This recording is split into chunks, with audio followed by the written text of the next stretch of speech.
ಬೆಂಗಳೂರು ದಕ್ಷಿಣ ಜಿಲ್ಲೆ ಚನ್ನಪಟ್ಟಣ ತಾಲೂಕಿನ ಪ್ರಸಿದ್ಧ ಶ್ರೀ ಕೆಂಗಲ್ ಆಂಜನೇಯ ಸ್ವಾಮಿ ದೇವಾಲಯದಲ್ಲಿ ಚನ್ನಪಟ್ಟಣ ತಾಲೂಕು ಕಾಂಗ್ರೆಸ್ ಆಶ್ರಯದಲ್ಲಿ ಬಿಎಂಐಸಿಎ ರಾಜ್ಯಾಧ್ಯಕ್ಷ ರಘುನಂದನ್ ರಾಮಣ್ಣರವರ ನೇತೃತ್ವದಲ್ಲಿ ಉಪಮುಖ್ಯಮಂತ್ರಿಯಾಗಿದ್ದ ಡಿಕೆ ಶಿವಕುಮಾರ್ ಅವರು ಮುಖ್ಯಮಂತ್ರಿಯಾದರೆ ಶ್ರೀ ಕೆಂಗಲ್ ಆಂಜನೇಯ ಸ್ವಾಮಿಗೆ 101 ತೆಂಗಿನಕಾಯಿ ಹರಕೆ ಹೊತ್ತಂತೆ ಹರಕೆ ತೀರಿಸುವ ಕಾರ್ಯಕ್ರಮ ನಡೆಯಿತು.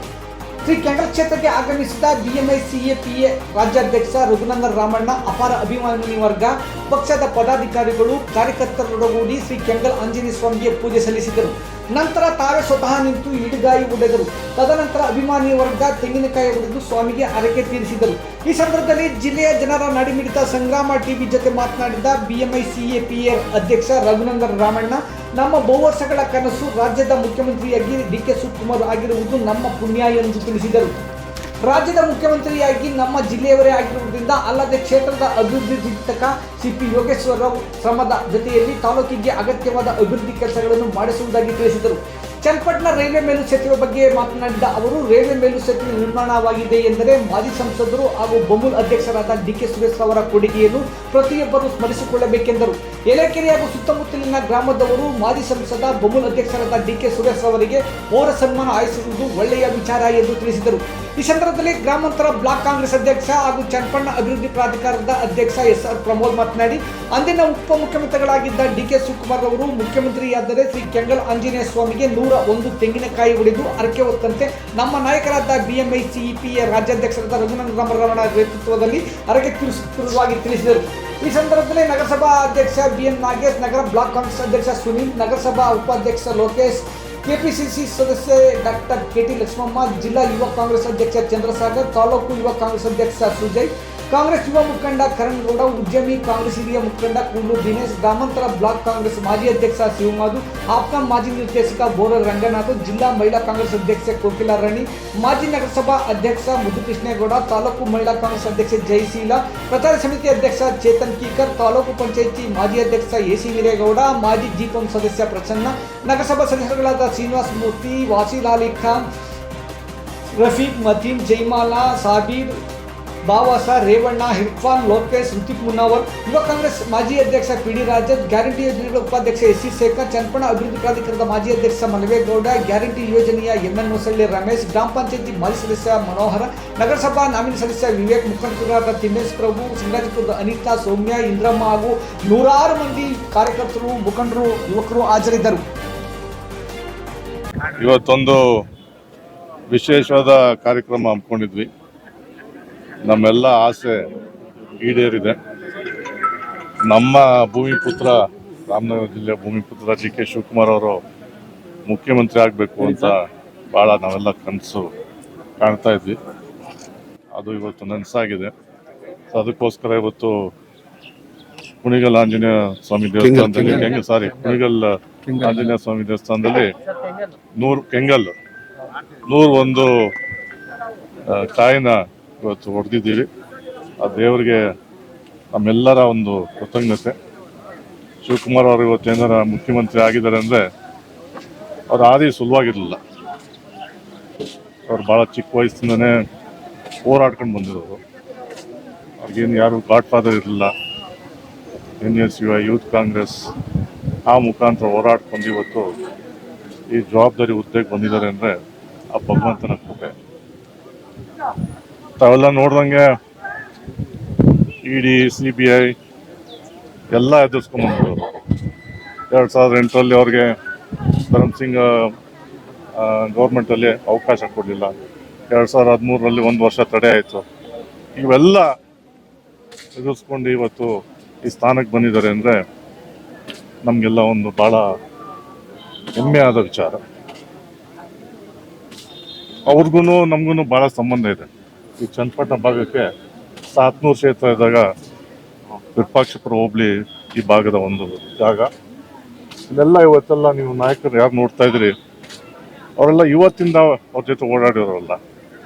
ಅವರು ಹಲವಾರು ದಶಕಗಳಿಂದ ಅವ್ರ ಜೊತೆ ಒಡನಾಡಿ ಇಟ್ಕೊಂಡು ಇವತ್ತು ಅವರು ಮುಖ್ಯಮಂತ್ರಿ ಆಗಿದ್ದಾರೆ. ನನಗಂತೂ ಈ ದಿವಸ ಬರುತ್ತೆ ಅಂತ ಕನಸು ಕಾಣ್ತಾ ಇದ್ವಿ. ಇವಾಗ ಬಂದಿದೆ. ಎಲ್ಲರ ಪರವಾಗಿ ನಾವು ಇಡೀ ರಾಜ್ಯದಲ್ಲಿ ಬರೀ ನಮ್ಮ ಚನ್ನಪಟ್ಟಣದಲ್ಲಿ ಮಾತ್ರ ಅಲ್ಲ, ಇಡೀ ರಾಜ್ಯದಲ್ಲಿ ಇದು ಒಂದು ಬೇಡಿಕೆ ಇತ್ತು. ಇಡೀ ರಾಷ್ಟ್ರದಲ್ಲಿ ಡಿ ಕೆ ಶಿವಕುಮಾರ್ ಅವರು ಮುಖ್ಯಮಂತ್ರಿ ಆಗಬೇಕು ಅಂತ ಒಂದು ಬೇಡಿಕೆ ಇತ್ತು. ಆ ಬೇಡಿಕೆ ಇವತ್ತು ನಮಗೆ ಈಡೇರಿಸಿದೆ. 1 ತಿಂಗಳಾಯ್ತು ನಿನ್ನೆ ಬಂದು ಅವರು. ಅದು ನಾವು ಯಾವ ರೀತಿ ಕೃತಜ್ಞತೆ ತೋರಿಸೋದು ಗೊತ್ತಿಲ್ಲ ಜನಕ್ಕೆ. ನಮ್ಮ ಚನ್ನಪಟ್ಟಣದ ಜನತೆ ವಿರೂಪಾಕ್ಷ ಹೋಬಳಿ ನಾಯಕರು 3 ಸತಿ ಅವ್ರನ್ನೆಲ್ಲ ಫಸ್ಟ್ ಸಾತ್ನೂರು ಇದ್ದಾಗ 3 ಬಾರಿ ಅವ್ರಿಗೆ MLA ಮಾಡಿ ಕಳಿಸಿದ್ರು. ಕನಕಪುರದವರು ಕೂಡ 5 ಬಾರಿ ಅವ್ರಿಗೆ ಆಯ್ಕೆ ಮಾಡಿ ಈಗ ಮುಖ್ಯಮಂತ್ರಿ ಮಾಡಿದ್ದಾರೆ. ಸೊ ಇದೊಂದು ಭಾಳ ಏನಂತಾರೆ ಇಮೋಷ್ನಲ್ ಟೈಮ್ ನನಗೆ.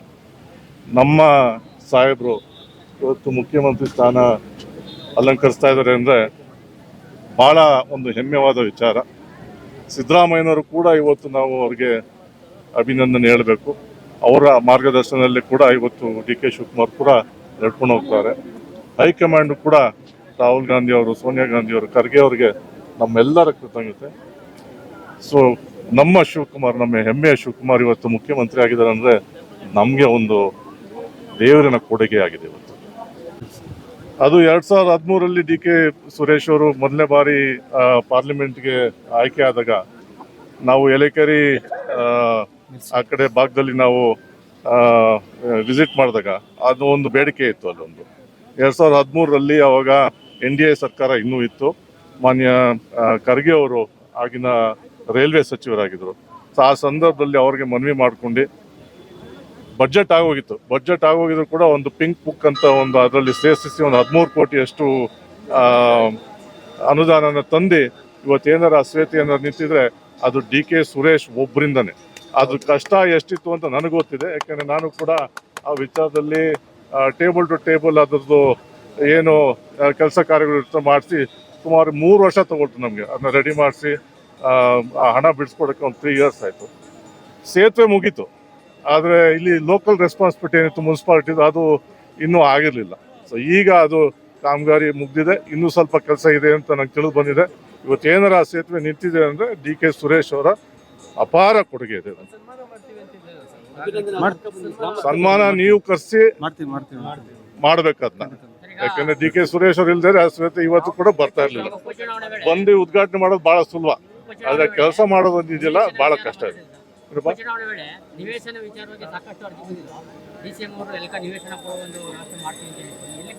ನಿವೇಶನ ಈಗ ಮುಖ್ಯಮಂತ್ರಿಯವರೇ ಇದ್ದಾರೆ, ಈಗ ಡಿ ಕೆ ಶಿವಕುಮಾರ್ ಅವರು. ಅದ್ರ ವಿಚಾರ ಕೂಡ ನಾವು ಮಾತಾಡ್ತೀವಿ. ಅದು ಯಾವುದೇ ಕಾರಣಕ್ಕೂ ಕೂಡ ನಾವು ಬಿಡೋದಿಲ್ಲ. ಯಾರ್ಯಾರು ನಿವೇಶನ ಅರ್ಜಿ ಹಾಕೊಂಡಿದ್ರು, ಯಾರು ಅರ್ಹತಿದೆ ಅವ್ರಿಗೆಲ್ಲ ಒಂದು ನಿವೇಶನ ಕೂಡ ಒಂದು ಕಾರ್ಯಕ್ರಮ ನಾವು ಹಮ್ಮಿಕೊಂಡು ಪ್ರತಿಯೊಬ್ಬರಿಗೂ ಚನ್ನಪಟ್ಟಣದೇ ಅಲ್ಲ ಬೇರೆ ಕಡೆ ಕೂಡ ರೂಪಿಸ್ತಾ ಇದ್ದಾರೆ ಈ ಕಾರ್ಯಕ್ರಮನ. ತಾಲೂಕಿನ ಅಭಿವೃದ್ಧಿ ದೃಷ್ಟಿಯಲ್ಲಿ ತಾವು ಎಷ್ಟು ಮಟ್ಟಿಗೆ ಅದನ್ನು ತಾಲೂಕಿನ ಅಭಿವೃದ್ಧಿ ದೃಷ್ಟಿನಲ್ಲಿ ತಾವು ಮುಖ್ಯಮಂತ್ರಿ ಇರೋದ್ರಿಂದ ತಾವು ಎಷ್ಟು ಮಟ್ಟಿಗೆ ಅದನ್ನ ನಮ್ದೇ ಆದ ಶಾಸಕರು ಇದ್ದಾರೆ. CP ಯೋಗೇಶ್ವರು ಅವ್ರಿಗೆ ಸಾಕಷ್ಟು ಅನುಭವ ಇದೆ. ಅನೇಕ ಅನುಕೂಲಗಳಾಗುತ್ತೆ ಚನ್ನಪಟ್ಟಣಕ್ಕೆ ಅಲ್ಲ, ಇಡೀ ರಾಮನಗರ ಡಿಸ್ಟ್ರಿಕ್ಗೆ, ಕರ್ನಾಟಕಕ್ಕೆ ಅನುಕೂಲ ಆಗುತ್ತೆ ಮಾನ್ಯ ಮುಖ್ಯಮಂತ್ರಿಗಳು ಬಂದಿರೋದ್ರಿಂದ. ಸೊ ವಿಶೇಷ ಅನುದಾನಗಳು ಈಗಾಗಲೇ ಕೊಟ್ಟಿದ್ದೀವಿ, ತಾವೇ ನೋಡಿದ್ರೆ ಸುಮಾರು 550 ಕೋಟಿ ಈಗಾಗಲೇ ಕೊಟ್ಟಿದ್ದೀವಿ. ಮುಂದಿನ ದಿವಸದಲ್ಲೂ ಕೂಡ ಅನೇಕ ಅನುದಾನ ಬರ್ತದೆ. ಖಾಸಗಿ ಬಸ್ ನಿಲ್ದಾಣ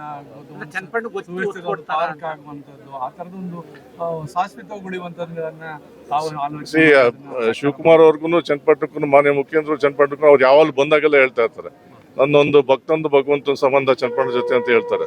ಸೊ ವಿಶೇಷ ಕಾರ್ಯಕ್ರಮಗಳು ಹಾಕೊಂಡು ವಿಶೇಷ ಅನುದಾನ ಕೊಟ್ಟು ಅನೇಕ ಕಾರ್ಯಕ್ರಮ, ಸ್ಟೇಡಿಯಂ ಆಗಲಿ ಬೇರೆ ಬೇರೆ ಕಾರ್ಯಕ್ರಮಗಳನ್ನ ರೂಪಿಸ್ಕೊಂಡು ಖಂಡಿತವಾಗೂ ಚನ್ನಪಟ್ಟಣಕ್ಕೆ ಮುಂದಿನ ದಿವಸದಲ್ಲಿ ಒಳ್ಳೇದಾಗುತ್ತೆ ಅಂತ ನಾನಂತೂ ನಂಬಿದ್ದೀನಿ. ನಾವು ಡಿ ಕೆ ಶಿವಕುಮಾರ್ ಅವರ ಹುಟ್ಟುಹಬ್ಬದ ದಿನ ಇದೇ ಕೆಂಗಲಾಂಜನೇಯ ದೇವಸ್ಥಾನದಲ್ಲಿ ಪೂಜೆ ಮಾಡಿ ಭಗವಂತ ಅವರಿಗೆ ಒಳ್ಳೆಯದಾಗಲಿ, ಆದಷ್ಟು ಬೇಗ ಈ ತಿಂಗಳೇ ಮುಖ್ಯಮಂತ್ರಿ ಆಗಲಿ ಅಂತ ಅರ್ಸ್ಕೊಂಡು ಅವರೇನಾರ ಮುಖ್ಯಮಂತ್ರಿ ಆದರೆ ರಘುನಂದನ್ ರಾಮಣ್ಣವ್ರ ಕೈಲಿ ಮತ್ತು ನಮ್ಮೆಲ್ಲ ಕಾಂಗ್ರೆಸ್ ಕಾರ್ಯಕರ್ತರ ಕೈಲಿ 100 ತೆಂಗಿನಕಾಯಿ ಹೊಡಿತೀವಿ ಅಂತ ಅರ್ಸ್ಕೊಂಡಿದ್ದು. ನಾವು ಅರಿಕೆ ಮಾಡ್ಕೊಂಡು ಹೋಗ್ತೀವಿ. ಆ 15 ದಿನಕ್ಕೆ ಈ ರಾಜ್ಯದ ಮುಖ್ಯಮಂತ್ರಿಯಾಗಿ ಅವರು ಘೋಷಣೆಯಾಗಿ ಮುಖ್ಯಮಂತ್ರಿಯಾಗಿ ಪ್ರಮಾಣ ವಚನ ಸ್ವೀಕಾರ ಮಾಡ್ತಾರೆ. ಸೊ ಭಗವಂತನ ಆಶೀರ್ವಾದದಿಂದ, ಕೆಂಗಲಾಯ ಸ್ವಾಮಿ ಆಶೀರ್ವಾದದಿಂದ ನಮ್ಮ ಮಾನ್ಯ ಡಿ ಕೆ ಶಿವಕುಮಾರ್ ಸಾಹೇಬರು ಮುಖ್ಯಮಂತ್ರಿ ಆದರು. ನಾವು ಅದಕ್ಕೋಸ್ಕರ ನಾವು ಪ್ರಾರ್ಥನೆ ಮಾಡೋದಕ್ಕೆ ಫಲ ಸಿಕ್ತು ಅಂತ ಹೇಳಿ ಇವತ್ತು ಎಲ್ಲ ಚನ್ನಪಟ್ಟಣ ತಾಲೂಕಿನ ಎಲ್ಲ ಮುಖಂಡರು ನಮ್ಮ ರಘುರಾಮಣ್ಣ ನೇತೃತ್ವದಲ್ಲಿ ಇವತ್ತು 101 ತೆಂಗಿನಕಾಯಿ ಈಡ್ಗಾಯಿ ಹೊಡೆಯುವ ಮುಖಾಂತರ ಈ ಒಂದು ಅರ್ಕೆಯನ್ನು ತೀರಿಸಿದ್ದೀವಿ. ಇದಕ್ಕೆ ಧನ್ಯವಾದಗಳು. Thank you.